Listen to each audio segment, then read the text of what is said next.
Hello student, आज हम देखेंगे कि जो लेंस की सराउंडिंग है उस लेंस की सराउंडिंग के नेचर के ऊपर उस लेंस का बिहेवियर किस तरह से डिपेंड करता है या फिर उसका फोकल लेंथ किस तरह से डिपेंड करता है। देखते हैं।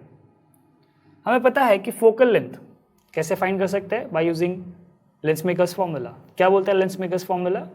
That 1/f is equal to μ2 minus μ1। लेकिन ये हमने कब लिखा था μ2 माइनस μ1? जब हमने सराउंडिंग को लिखा था एज एयर। जब आपके लेंस की सराउंडिंग अगर एयर है और लेंस का जो मटेरियल है उसके एब्सोल्यूट जो रिफ्रैक्टिव इंडेक्स अगर μ2 है तो we can write 1/f air. f air का मतलब focal length of the lens when it is in air. जब वो हवा में रखा था हमने तब उसकी फोकल लेंथ कितनी थी, उसका इक्वेशन ऐसा कुछ होता है, हमने लेंस मेकर्स इक्वेशन में देखा हुआ है।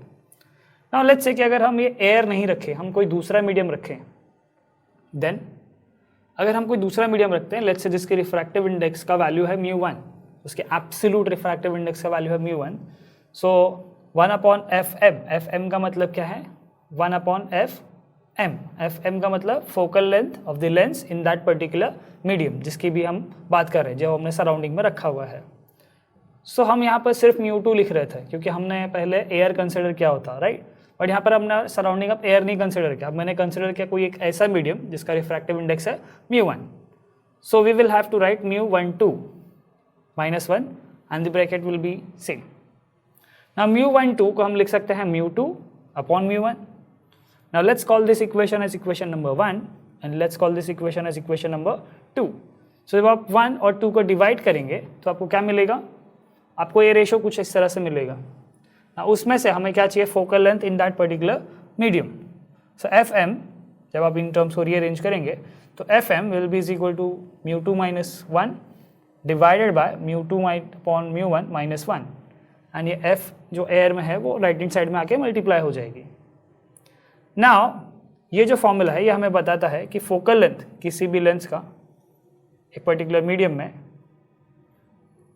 वैल्यू क्या होने वाला है अगर हमें सराउंडिंग पता है।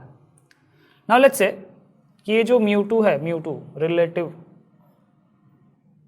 जो ये रेशो हमने लिया है उसमें से μ2 का मतलब क्या है? Absolute refractive index of second medium. μ1 का मतलब है absolute refractive index of medium 1 जो सराउंडिंग में हमने लिया हुआ है। सो लेट्स से कि अगर ये μ2 ग्रेटर है μ1 से, if this is greater than this one, so ये ग्रेटर है मतलब ये रेशो क्या होगा? Greater than 1। ग्रेटर देन 1 है, उसमें से आपने 1 माइनस किया तो आपको कुछ नंबर आएगा, राइट। सो वो नंबर का वैल्यू जो कुछ भी हो that is going to be what? Absolutely ये जो रेशो है ये 1 से ग्रेटर हो गया तो ओवरऑल आपका ये जो रेशो है ये overall ratio will be greater than 1, यानी कि fm की जो वैल्यू है focal length in that particular medium वो हो जाएगी greater compare to the focal length in air. Now let's say कि अगर हम μ2 और μ1 को सेम कर देते, यानी कि जो लेंस की मटेरियल है और जो सराउंडिंग की मटेरियल है, यानी कि जो सराउंडिंग का मीडियम है वो अगर सेम हो गया, उनके रिफ्रैक्टिव इंडेक्स अगर इक्वल होगी तो this ratio will become 1। 1 minus 1 will give you what? 0। Anything upon 0 will give you what? Infinity. So focal length in that particular medium will become what? Infinity. Now let's say कि हमने अब μ2 यहाँ पे हमने greater रखा था। Now let's say कि अगर μ2 की वैल्यू अगर कम है μ1 से, यानी कि refractive index of this material of the lens is less than the refractive index of medium surrounding it.